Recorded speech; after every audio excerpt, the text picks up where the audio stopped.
Led Zeppelin, less sucks. Hi, I'm Steve. This is SFO. This episode, we've got reviews. First, if you saw my Pitchfork episode, you know I'm not an iconoclast really, but I'm strongly in favor of revising the pop rock canon so that it's more comprehensive. Music is like soup. It's also inherently social and highly contagious. In fact, my high school band's name was Contagious Soup. But anyway, if you don't like onions, but you like your soup, it's futile to fish them out of the soup. The damage is done. You can't extract the onion flavor from your soup without some serious hardware, and God knows what you'd be left with besides cold soup. And as we bring some names in from the cold, I also take no small pleasure in sending other artists to the back of the line. The preponderance of classic rock in our supposed canon staggers the mind, especially when you consider now that hip hop has usurped it. Usurpers! And hip hop is now the primary spring that feeds our river of music in this country. It's like when the city of Chicago reversed the flow of the Chicago River so that it emptied into the Mississippi River and no longer Lake Michigan, sending a big fuck you to St. Louis in the process. Actually, it's nothing like that. I just like to bring that story up. In typical American fashion, we polluted the hell out of our water source and then made it someone else's problem. Which brings me to the owners of 1970s rock, Led Zeppelin. I don't know if any artist's musical reputation has crashed harder in my tastes than Led Zeppelin. I understand why I liked them when I was a teenager. Their music infected the hair metal I grew up with, and then in turn the 90s grunge rock that I went to high school with. But now it sounds like teenager music. I understand why Rolling Stone magazine and other critics slammed their records. The lyrics are embarrassing, as are Robert Plant's vocal gyrations, and especially Jimmy Page's guitar solo on Heartbreaker. That's embarrassing. If Quincy Jones produced Led Zeppelin 2, he would have sent Jimmy Page out for a smoke break, had one of his session guys nail the solo, and then blabbed about it to Vulture magazine 30 years later. Anyway, it's time for some reviews. First up is SRSQ and Saved for Summer.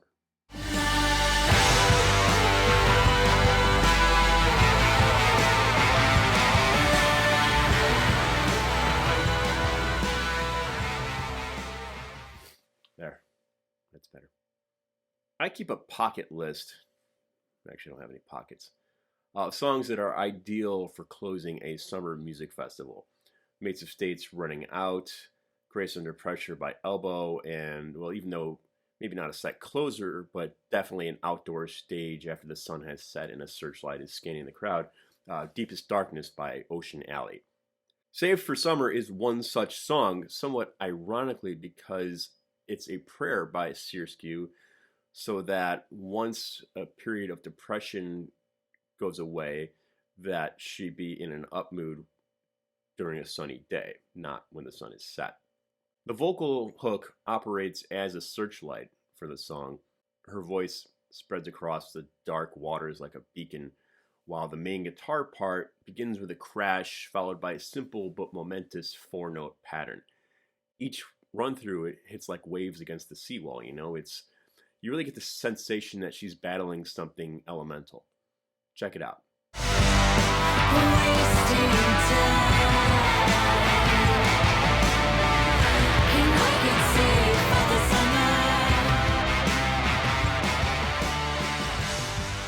SRSQ, aka Ashlyn Kennedy, was once part of a band called Them Are Us Too, though her partner Cash Askew was one of 36 killed in the ghost ship fire that decimated the Oakland music scene in 2016.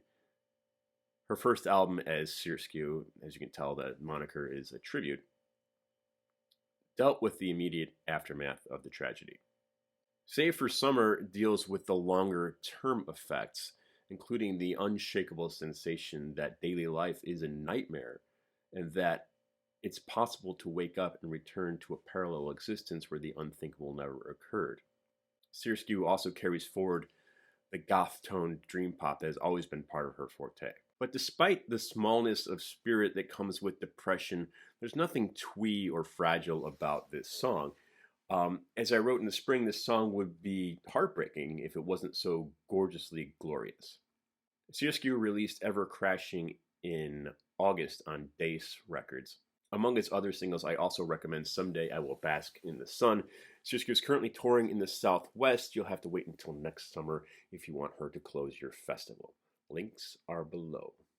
You consider how deep the sick within you eats into my... When Stranger Things breathed new life into Metallica's back catalog, it was easy to point newcomers in the right direction.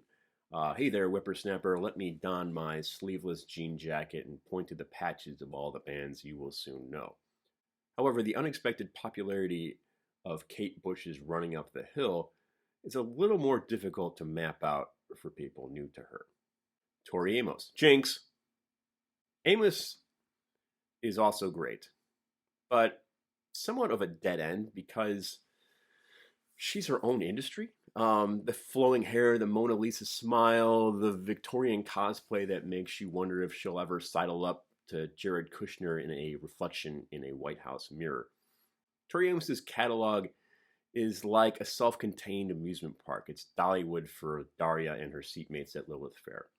Joanna Newsom is a lesser-known Kate Bush acolyte. They're not really what a Stranger Things fan might be looking for. Bjork? Now you're talking. Rufus Wainwright, okay. Anthony and the Johnsons, yes. But take Bjork and go one step Laurie Anderson. In my mind, Bush and Anderson think alike. A sense of adventure coupled not necessarily with innocence, but maybe curiosity. David Sylvian, Robert Wyatt, Alison Goldfrapp, Scott Walker, Diamanda Galas, and Lou Tides. Tides used to be a vocalist in the Halifaxian band Teen. That's Halifax, Nova Scotia, not the appeasement philosophies of Lord Halifax. But had begun branching out on her own before that band broke up in 2019.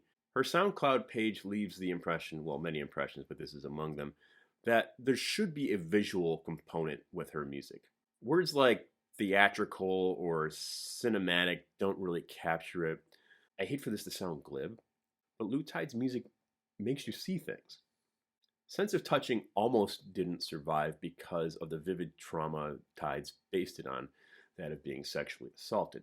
She wrote it not longer after her world fell apart and only picked it up after time provided enough of a fragile cushion for her to revisit. Tides split the song into two powerful sections, the first of which is an abstract, out-of-body experience after her entire perspective has been turned upside down. A heavy electronic wave bends like light through glass while Tides surveys her disembodiment. After a saxophone solo and a few more words, it commences this, I would call it a confrontational synth loop. It churns and churns, and Tides' temperature starts rising, and she's bewildered as much as angered. Check it out.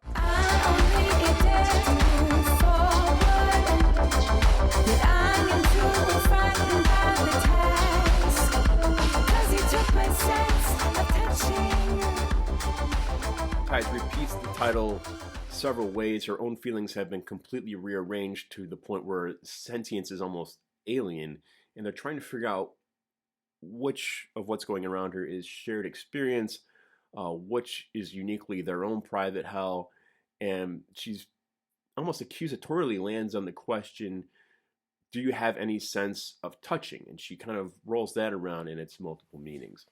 Tides recorded a performance video for Sense of Touching that is on YouTube, and you'll find more of her music on Bandcamp and SoundCloud than you would on someplace like Spotify. Also on SoundCloud, as mentioned, is a cover of my favorite Robert Wyatt song, Free Will and Testament. Incidentally, my two favorite versions of that song, neither of which are done by Robert Wyatt. The other is done by the Unthanks. Anyway, check out Lou Tides. Links are below.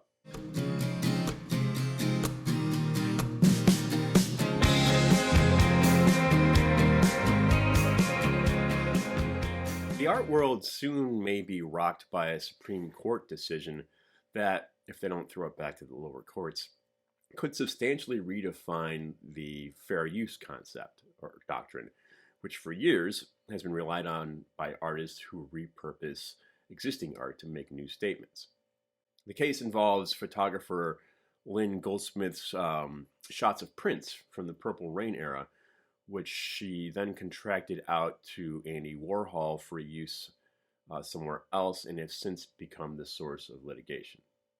Copyright suits in music have produced mixed results that betray consistency within the court system. Though one of the more interesting ones in recent times was the Marvin Gaye estate successfully suing Robin Thicke and Pharrell over Blurred Lines.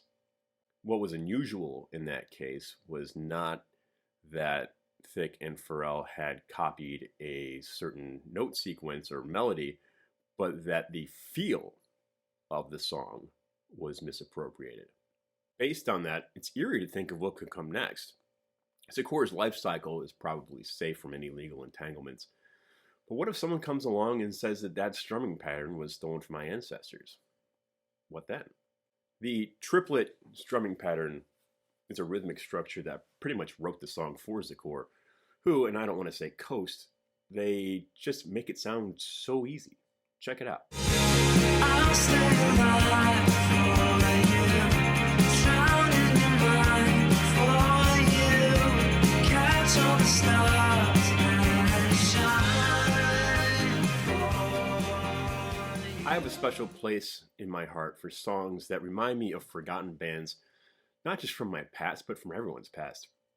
Now, I used to receive in the mail something called the Cornerstone Player, which, like CMJ, College Music Journal, arrived with a mixed CD every month.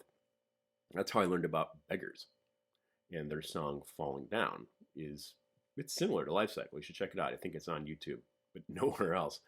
Additionally, that sort of sound, that dream pop, or even a sort of early Stone Roses sound, you can also hear in Life Cycle. Anyway, Zakoor released the Life Cycle album in May and on their own imprint.